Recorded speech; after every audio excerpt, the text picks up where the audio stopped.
It is a little bit harder to get to know Joseph than it was to get to know Mary. Joseph just doesn't say much in the drama that is Christmas. Actually, he doesn't say anything at all. Yet, like so many of the quiet types, his actions speak way louder than any words.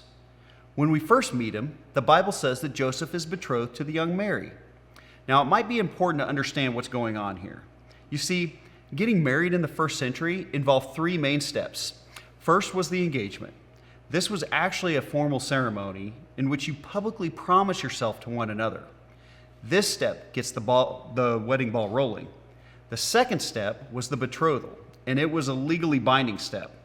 After declaring your intentions during the engagement, the betrothal was the step in which you lived apart for about a year.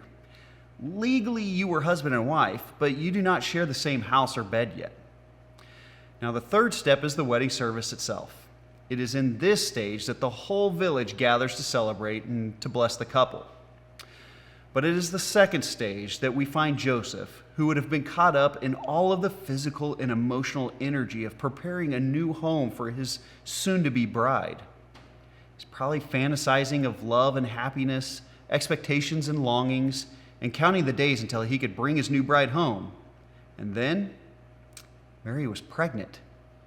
I don't think there is any way to think of Joseph other than the fact that he was stunned and probably hurt. There's only one explanation for Mary to be pregnant, and Joseph knows that it wasn't by him. That pain had to feel raw. You see, in that day, if a woman was found to be unfaithful, she was to be taken to court and publicly exposed for breaking the legal bond, and the entire community would have known you by this deed. Yet, when we meet Joseph for the first time in Matthew 1:19, there's only one description for him. He was a righteous man. This means that he was faithful to all of his relationships, especially his relationship to the living God.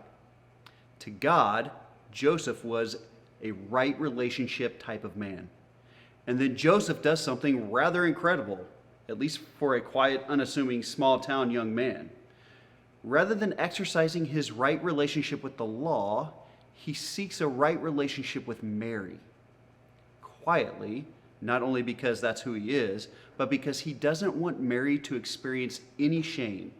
He seeks a hushed divorce. Only while he wrestles with this and struggles in his pain, a miracle happens. Joseph is reminded that the living God communicates with his people. An angel appears and delivers the same message to him that Mary receives, and she is to bore a son who is the Christ.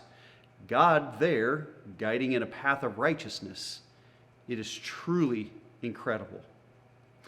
Did you know that this happens to Joseph 4 times in this drama?